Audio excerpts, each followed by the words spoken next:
Welcome to Spotlight. I'm Bruce Gulland. And I'm Liz Waid. Spotlight uses a special English method of broadcasting. It is easier for people to understand no matter where in the world they live.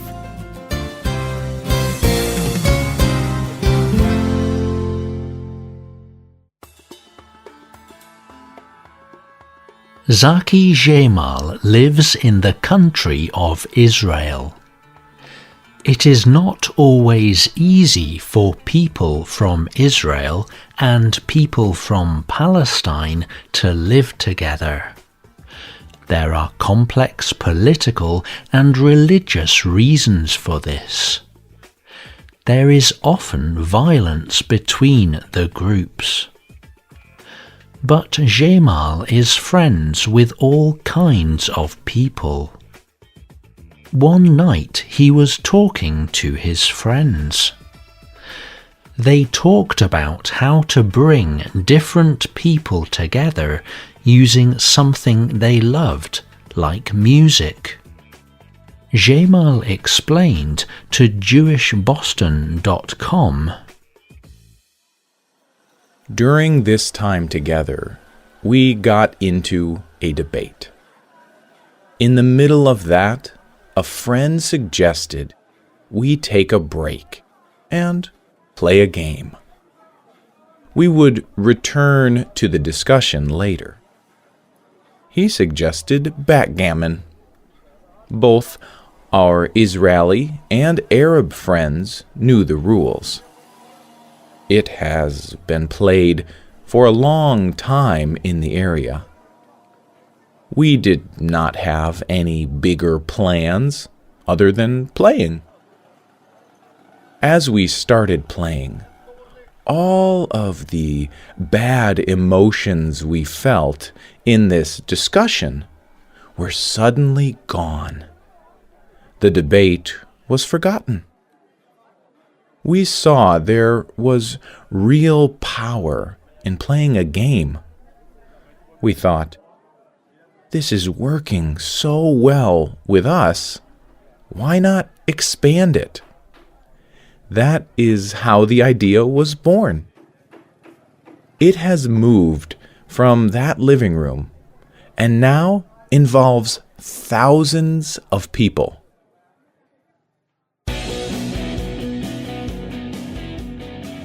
Today's Spotlight is on how a game like backgammon can cross cultural and political divides.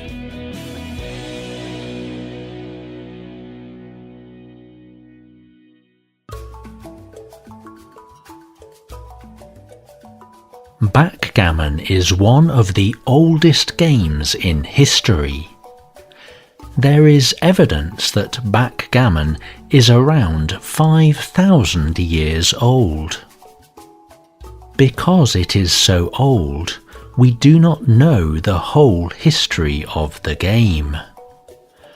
There is archaeological evidence found in many different places. So no one knows for sure where backgammon began. Different people think that the game came from ancient Iraq, India, or China. Backgammon is a game for two people. The game is played on a square surface called a board. There are triangle points around the edges that make a path. The pieces on the surface are small circles called checkers. Each player has different colored checkers. Each player must move their color checker around the path. The game ends when one player has moved all their checkers into their end, or home. Players roll 2 numbered dice to move their checkers. There are several other rules that guide which checkers can be moved and when. But it is really a simple game. It combines both skill and luck. Bill Riles is the president of the U.S. Backgammon Federation. He believes the beauty of backgammon is this balance of skill and luck. He explained to Bloomberg.com, "I can sit down and teach anybody how to play in 15 minutes.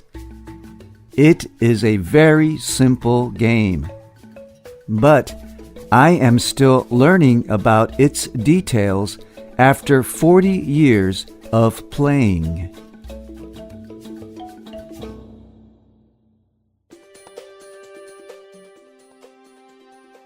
Backgammon is popular around the world, but it is more popular in some countries than in others. It is very popular in the Middle East. This is why Jamal thought of it. People from Israel and Palestine both know the game well. The political conflict between Israel and Palestine has existed for many years. But most people just want to live their lives and be at peace. Isabel Kirshner wrote about this for the New York Times. For years, nothing has happened in the political peace process. A growing number of Israelis and Palestinians are searching for creative ways to go around politics. They are taking action to find connections for work, new resources, and like-minded people. People are trying to find a common language for Israelis and Palestinians.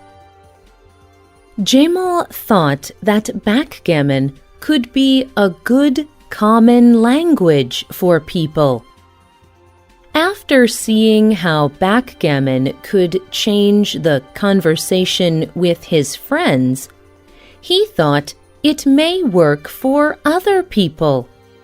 He explains,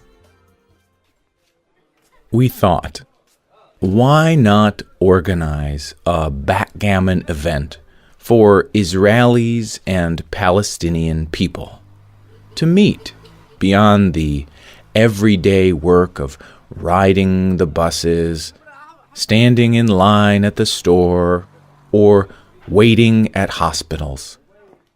We wanted there to be connection between communities that, for years, have been completely separated.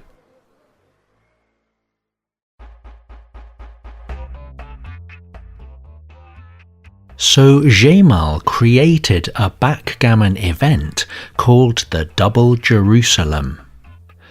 He invited people from different areas of the city to come and play backgammon.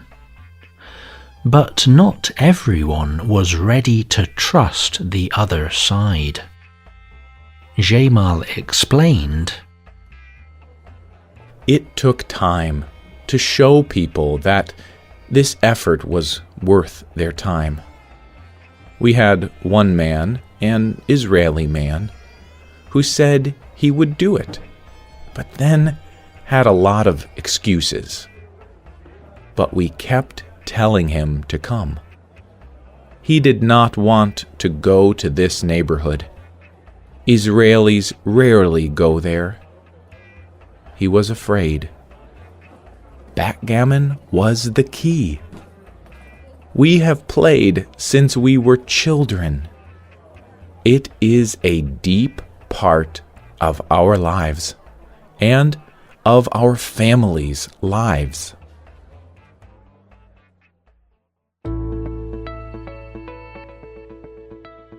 The first event brought together hundreds of people to play backgammon.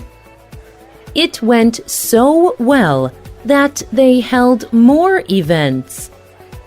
These events now normally get around 500 people to attend. Many play games of backgammon, but other people come to cheer their friends who are playing, or they come to talk, listen to music, and have fun.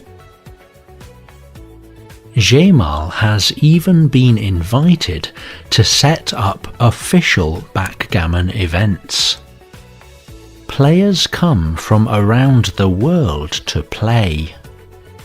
He has helped create a backgammon event as a part of a large music festival that celebrated peace.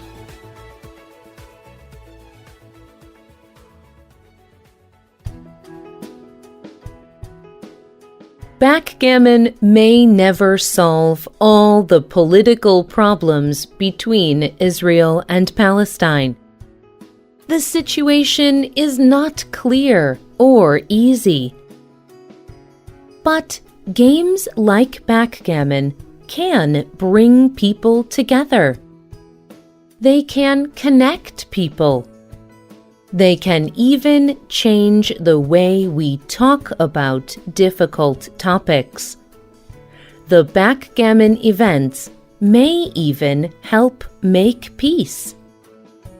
The Prime Minister of Israel, who wrote on Twitter about one event, said, "Tonight, hundreds of Palestinians, Israelis, and others come together for the Jerusalem Backgammon Championships, a beautiful symbol of people living together."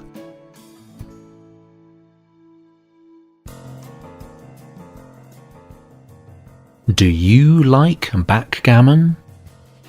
Do you think playing games can bring people together? Tell us what you think.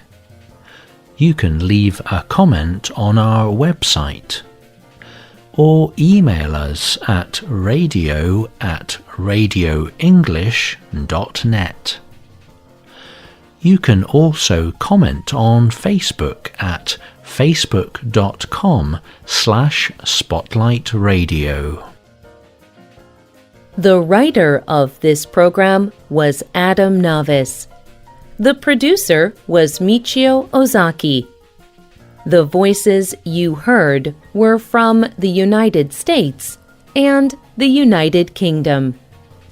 All quotes were adapted for this program and voiced by Spotlight. Be sure to subscribe to our YouTube channel to see our word of the day and more videos. You can listen to this program again and read it on the internet at www.radioenglish.net. This program is called Backgammon as a Bridge. Look for our free listening app in the Google Play Store and in iTunes. We hope you can join us again for the next Spotlight program. Goodbye.